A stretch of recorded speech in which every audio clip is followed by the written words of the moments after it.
I have an abusive childhood. My mom and jealous sister tried to scheme my husband into leaving me for my infertile sister. My life is just so messed up, I really don't know where to start. I had an abusive childhood and it took me 20 years to get over it. But now it feels like I'm back to square one and would have to start the healing journey again. I am a 31-year-old female. My mom has been abusive crap ever since we were born. We are 3 siblings, 1 brother, 29-year-old male, and 1 sister, 28 years old. Our dad left mom when I was 5 after a massive blowout. Mom always had anger issues, and she would go nuts even at minor inconveniences. The earliest memory of my childhood is the physical fights between mom and dad.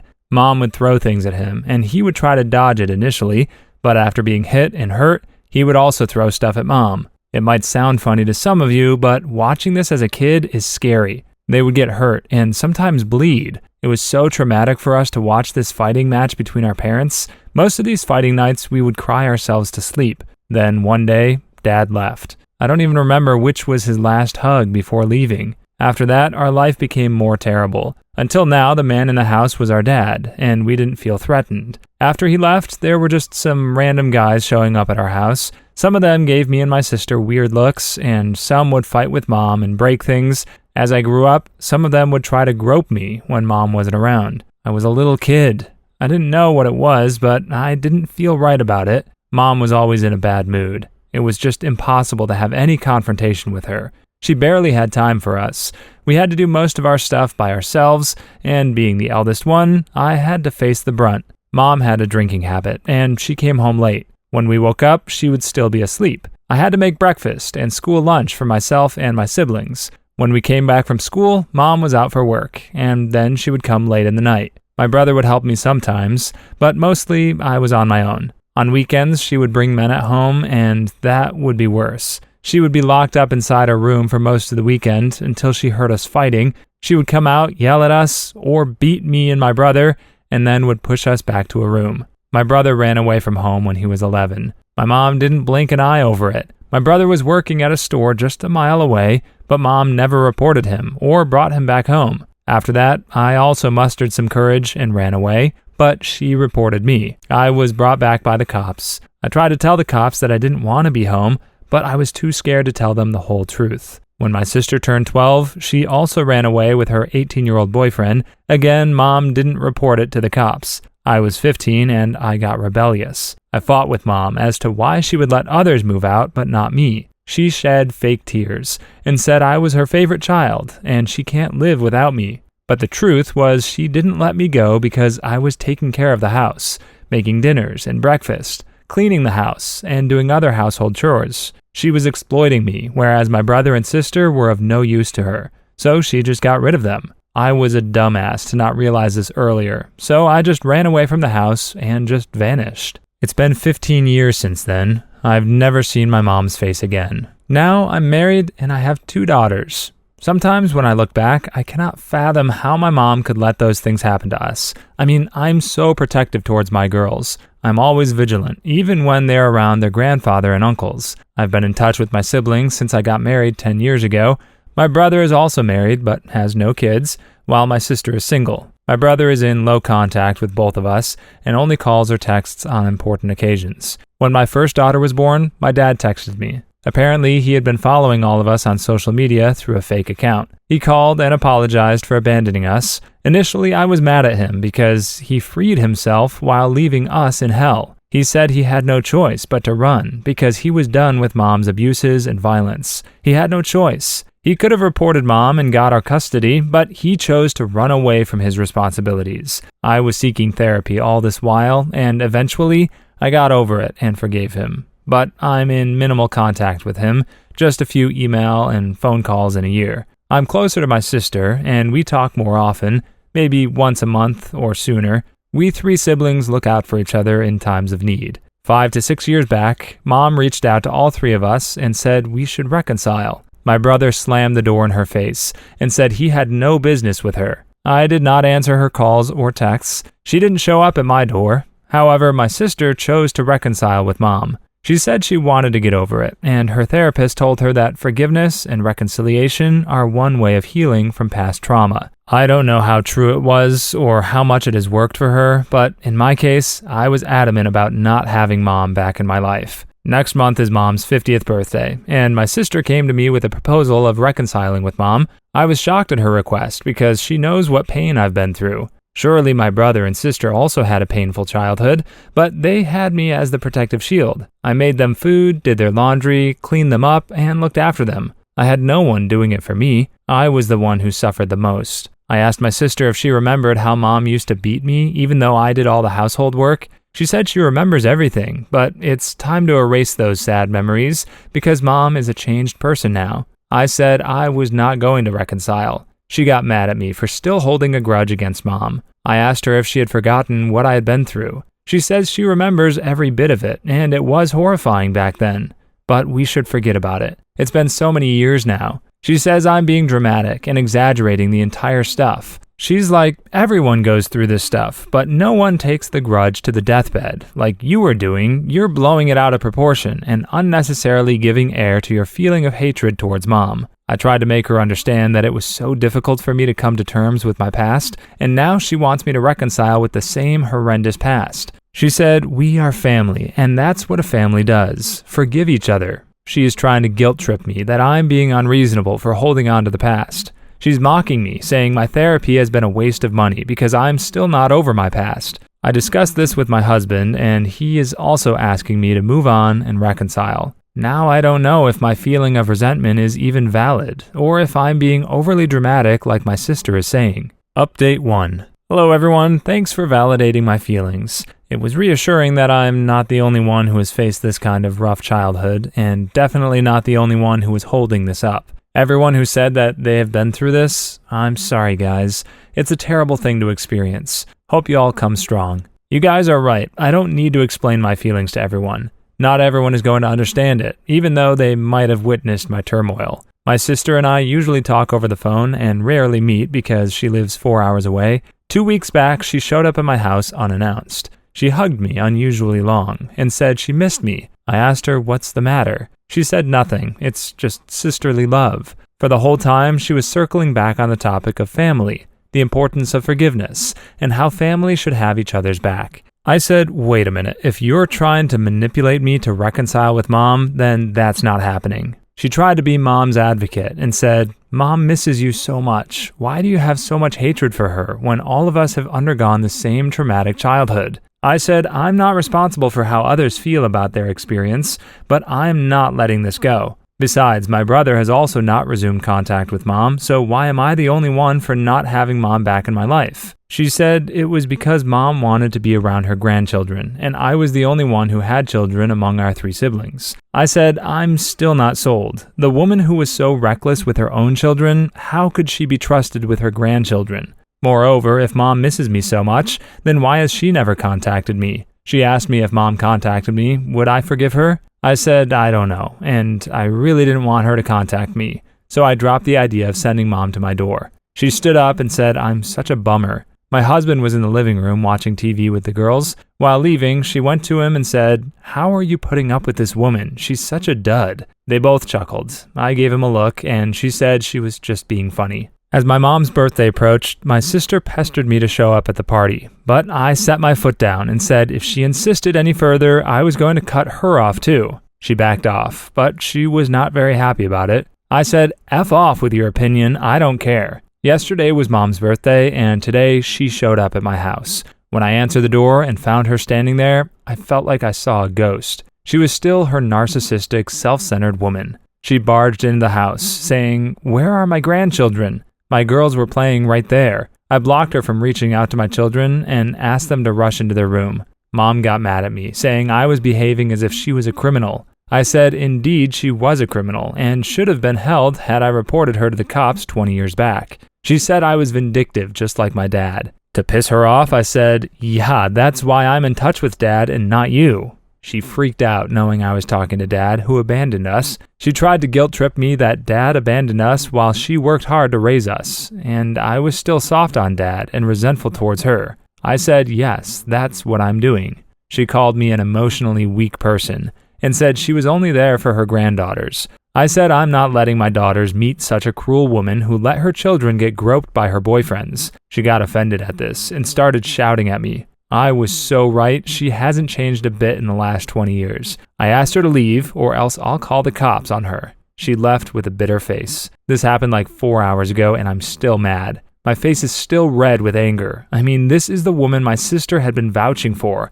I'm so proud of my decision to cut her out of my life. Update 2. Hello all. Sorry for not updating it sooner. I was dealing with a lot of mess. Let me start where I left off. That night when my husband came home, I told him about my mom's visit. He got mad at me for misbehaving with mom and chasing her out. He yelled, "Why can't you be like my sister and move on?" He was like, "When both of you had the same past, how come she moved on and you are still stuck to it?" After a while, my sister called and she was also mad that I was rude to mom. She said that it was unfair that dad gets to be in my life despite abandoning us, but mom is cut off. She was arguing that even though mom was a little rude toward us, she was the one who raised us and not dad. I said I knew dad was also wrong in abandoning us and not fighting for us, but he came to me and said sorry and apologized for his mistakes, unlike mom, who was still her narcissistic self and yet wanted me to forgive her. Forgiveness doesn't work like that. Is it too much to ask for an apology after she had tortured me throughout my childhood?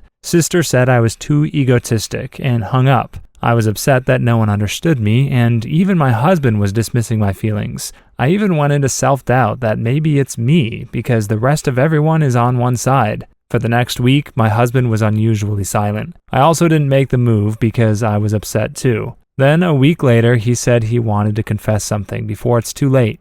My heart sank. You know how this kind of confession ends up. He asked me to hear him out completely before making any decision. I said sure. He told me that he went to my mom's 50th birthday party hosted by my sister. I flipped out like hell. Why did you do this? It was no less than cheating on me. He said my sister texted him that night after she left our place. As per his story, my sister told my husband that mom was crying herself to sleep because I was not letting her meet her grandchildren. My husband had told her that he would try to convince me to reconcile. Then she insisted he attend mom's birthday party to cover up for me, and he did. There were pictures of him celebrating with them. No red flags in the pictures. However, a few days later, 2 days before he made the confession, mom calls him up for dinner and says she wants to discuss something. She told my husband not to inform me about it. She didn't tell me anything and went to meet her. Mom was late, but my sister was before time. She was already drunk and had ordered a couple of drinks for my husband. She made moves at him, flirting with him, and bad-mouthing me. She called me egotistic and vindictive. He said he was sorry for yelling at me that night, and whatever he said was not his words. He's been fed that by my sister and my mother. He said he realized their evilness only when he went for dinner with them 2 days back. He thought that my sister was making moves at him because she was drunk, but it was all planned. He called up mom to ask her to hurry up because my sister was drunk and she was acting touchy. Mom didn't answer the call and texted him to drop my sister at her house. My husband insisted that she come and take her daughter away, and he was not going to take her home in a drunken state. Mom showed up in 10 minutes, which meant she was around. My husband insisted that they leave because my sister was too drunk, but my sister said she was feeling light after throwing up and they could continue the dinner. She continued to flirt with him. My mother supported her. He felt she was acting up. My mom tried to put ideas in his mind that they two look so sweet together, and it would be so great if my sister and my husband got together. My sister has a medical condition, and doctors have said she cannot conceive. That's the reason she hasn't married. My mom said it would be the best thing for my sister to get married to my husband and get custody of my girls. In that way, my mom could meet her grandchildren with her favorite daughter and son-in-law. My husband walked away after that. Since that night, my sister has been texting him, asking him out for dinner. She even asked him to come over to her place. She has also been sending him pictures of herself in the changing room and mirror selfies with duck pout lips. Gross. This is his version of the story, but I have seen all the messages by myself and my husband's reply to that. I asked him if he wanted my sister. He said no way. If he was interested, he would have cheated by now. I said, you have cheated on me by attending my mother's party and going to dinners with them behind my back, but I'll deal with it later. First, I need to deal with these two witches. He apologized profusely and said he was not going to get manipulated any further by them. He asked me to forgive him. After a lot of yelling, I did forgive him on the condition that he had to call them out for their BS in front of me. He dialed my sister in front of me and asked her to come over to our house with Mom. Mom and sister arrived thinking my husband was going to leave me. My husband, Ned, did the whole incident again in front of them. My sister denied some of his allegations, but more or less my husband's version was true because both my sister and my mother were embarrassed by the entire episode. I shouted at them and called them names for wrecking my house. My sister started crying and said it was all Mom's idea to get back at me for humiliating her. My sister confessed that when she told my mom about her medical condition, she said, "Why don't you date Cheery's husband and ask him to get custody of my daughters? And that way you can have a husband and children." They had a full-fledged plan to prove me an insolent and irresponsible mom. My mother planned to make my husband cheat on me, and in a fit of rage, I would do something outrageous, and they would use my anger against me in getting custody. My mother sat there frozen like a rock. She whispered to my sister that she had done everything to make her life better. My sister yelled that this was not to make her life better, but to make my life miserable. She had always hated me. This time, she went too far to destroy my life. I chased both of them out of my house. Mom got up and left without a word, but my sister held my hands and cried. I said, "I don't have any soft corner for your tears. You're not 13 years old that got manipulated by Mom. You also had an evil heart, and that's why you went behind my husband." She cried and promised that she wouldn't do this again, but I cut her off. She tried to contact me after that, but I blocked her. I told my husband that the only reason I'm forgiving him is because he confessed. Had I found the truth by myself, I would have divorced him right there and wouldn't have let him meet his daughters until they turned 18. He insisted we go for couples therapy to get over this phase. We attended one session, and it was helpful. I was super mad at my husband when he told me about the entire stuff. In fact, I doubted him that he had cheated, or might be thinking about cheating. But I guess not all men are cheaters. I forgot to mention that he's the reason I was able to put my life together after running away from home. I used to work at his dad's store, and since then, he and his parents have been my family. I'm really grateful to have them in my life. Now, on to the next story. My coworkers are falsifying safety data at our company. The higher-ups discovered this and sent legal after us. So my wife and I work for the same multinational company, but in different departments at the same location. Like most couples, we talk about work, complain about coworkers, and discuss workplace drama. I work in a quality control lab, and she handles clients and rubs elbows with the top brass of the company during their weekly meetings and such. She's also a very likable person and friends with them outside of work. I was complaining to her about my coworkers, how some of them don't run quality control checks or ignore them if they fail, and how some of them falsify or completely make up data just to make their job easier. At my company, any of those things are a fireable offense. I also mentioned to her that I had complained about it to people overseeing the lab, but nothing ever comes of it. Well, today, after her morning meeting, she was commiserating with her team. Like I said, some of them are the top brass in the company, and some of what I told her about the lab came up. I can't imagine how it came up, but it did, and apparently it didn't seem like a big deal at the moment. Near the end of the day, she was called by HR to schedule a meeting with HR and the company legal team. They are flying the legal team from our company headquarters to our location for a meeting to discuss any information she knows about the lab practices I mentioned to her. I'm sweating bullets because I have no idea what this means for us. In the end, I know I will be mentioned, so I'm going to take heat from someone, and I'm totally worried somebody, maybe me, will be fired. Comments where OP has replied. Here are the comments. Dude, I'm a quality engineer, and everything you mentioned is definitely not specific to your company. You see it everywhere because when something is non-conforming, it usually means action needs to be taken and possibly paperwork.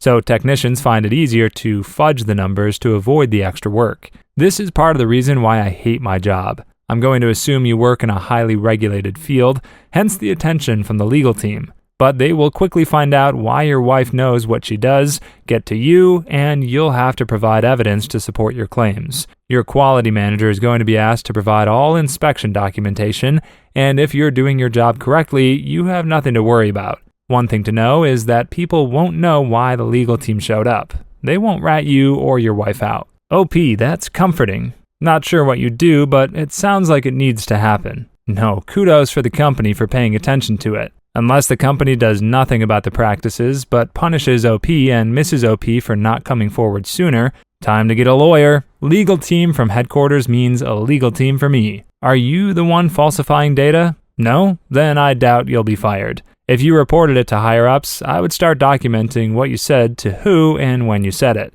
If you have it written in email form, send those emails to your personal email address and save them as if your job depended on it, because it might. OP, I'm a bit worried about retaliation for being the one to say something. I definitely don't falsify results. If I ran a company, I would be happy that someone spoke up. What grounds can they fire you on? Telling the truth? But I'm not a company owner, so I really have no idea what will happen. I think employers can fire anyone for any reason, bogus or not. Maybe start polishing your resume and applying for other jobs just to be on the safe side. Good luck. Wishing you the best. Update. It turns out that multiple people had reported the anonymous hotline for our company. The legal team met with my wife because she was the only person they knew had knowledge of the events. 1 month later, we both still have our jobs. No retaliation, which was my biggest fear, but nothing has changed. The people falsifying data are still employed and continuing their same practices. As mentioned previously, we are an international company headquartered in the US, but are managed locally for the most part. One comment asked if I worked at Boeing, which gave me endless laughter, considering the headlines that month. We don't. However, we do work in an industry where people can be seriously harmed if the lab gives inaccurate results. I think the local upper management is keeping a lid on things because we are short-staffed and reluctant to fire skilled personnel. So I'm reporting infractions to my supervisor and documenting each incident, and I plan to turn it over to headquarters if nothing changes in the week. Comments? Look into whistleblower protections. I believe your employment can be protected and a percentage of a potential government fine awarded to you. I'll look into that. Last month I was worried about my job, but now it's become so egregious that I'd rather work in a research lab making a fraction. Someone else said contact the FBI. I thought it was silly at first, but maybe it's actually warranted. It doesn't necessarily need to be the FBI, I don't think. Just whatever regulatory agency would oversee the industry. FDA, maybe even OSHA, etc. Sounds like a third-party testing laboratory of some kind. OP. I believe so. I would assume companies do their own testing, then send their samples to us to confirm results. So what you're saying is we all need to avoid it at all costs so we are not seriously harmed. Thanks for the heads up. OP. More along the lines that lower-level employees that are in direct contact with the materials could be harmed due to poor lab testing. But if a truck had an accident, or say a rail car went off the tracks, you would need accurate chemical information to protect the population and environment. The lion, the witch, and the audacity. How is there more? We do work in an industry where people can be seriously harmed if the lab gives inaccurate results. The people falsifying data are still employed and continuing their same practices. Honestly, not a surprise. Pathetic how companies are not being responsible. Anarchy, yep. Legal was flown in to put the fear of God into OP and his wife to make sure they didn't talk to anyone else and kept it contained to just them and no one at family gatherings or the errant reporter, etc. Also, it's only been a month and there will absolutely be quiet retaliations. They're going to be passed over for promotions, and OP is probably on top of the layoff list as soon as they're not short-staffed. Yes, as noble as OP might try to be, the company will try to protect itself. OP and wife need to find new jobs stat. The company has proven they're protecting themselves and will not be taking any responsibility. OP and his wife really need to find a new place because working in this place will not be beneficial for their sakes. My wife had a crush to my stepdaughter's father and cheated on me, so I divorced her immediately. My 33-year-old male, wife, 33-year-old female, cheated on me in December. I walked in on them at his house as I knew what was going on. It was my stepdaughter's father. I've been kicking him off our property for years and keeping his anger in check. I spent all day taking care of the house, the pets, the yard, and her daughter, 4 years old. When we got married, she had me donate my beater so I could drive one of her cars. I even did a little part-time work on the side of the law firm she works at. My days began at 6 a.m. and ended as late as 2 a.m. Some nights, because of all the chores I was responsible for, I tried to forgive her, but continued catching her talking to him and even making plans to sleep with other male friends, all the while assuring me she wanted us to work. She abused me sexually and emotionally, telling me that cheating was my fault before I should have done something to stop it, and using guilt and threats to make me have sex with her when I was clear I wasn't ready for that. She got pregnant after I caught her with him, and I asked for a DNA test. Instead, she went and got an abortion immediately and blamed me for that too. I decided to leave last month and quit my job. Since then, my family has been supporting me, and I struggle every day to get out of bed and even just feed myself.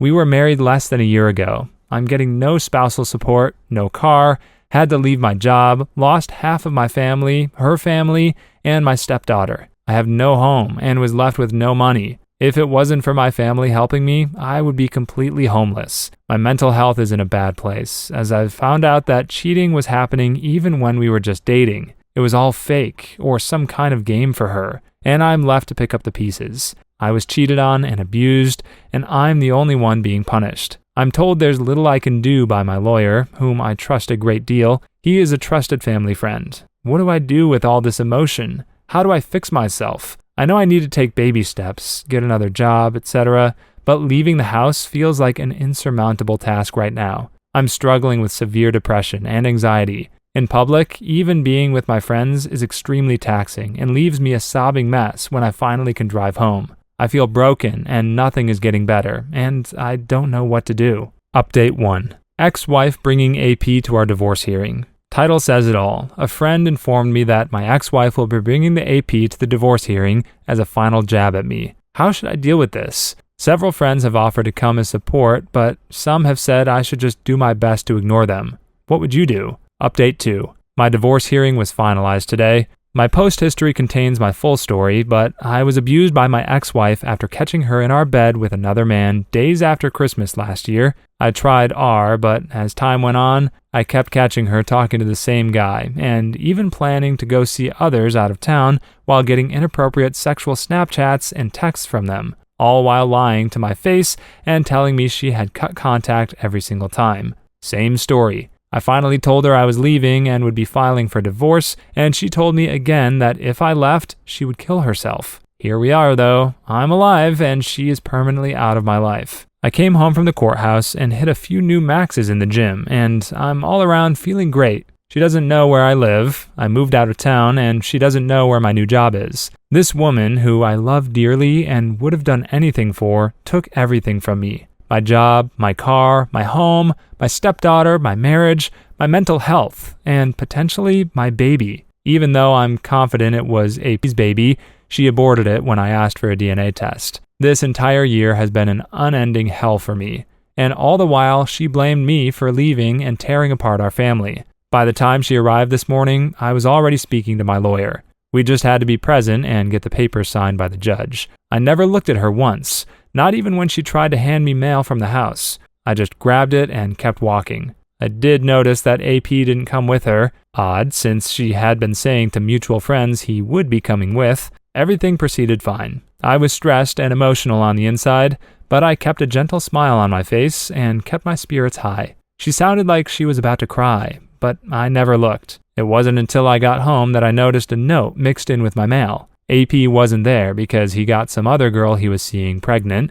I tore it up and threw it away. She had a loving husband, and she cheated, lied, and hurt me until I left her. And she did it for a loser that was seeing other girls anyway. The cherry on top is that AP hates being a father. He is lazy, beat my ex-wife when they were together, and drops his daughter off with his mother anytime he has her. She called him by his first name and called me dad because she barely knew the guy. His own mother cried on Christmas while we shared a drink because she was so happy her granddaughter had me in her life. This new baby will destroy his life even further. My only hope is that whomever he's having this baby with gets away from him ASAP for the baby's sake. Despite how high energy I am, I feel very alone today, and I'm bouncing between very happy and very muted. Sorry if this is all over the place. I'm just feeling very strange. I thought it would feel better, but if I'm being honest, I wish none of us were suffering. Please leave your stories in the comments. I'd love to make a video of them in the future. Also, don't forget to like and subscribe.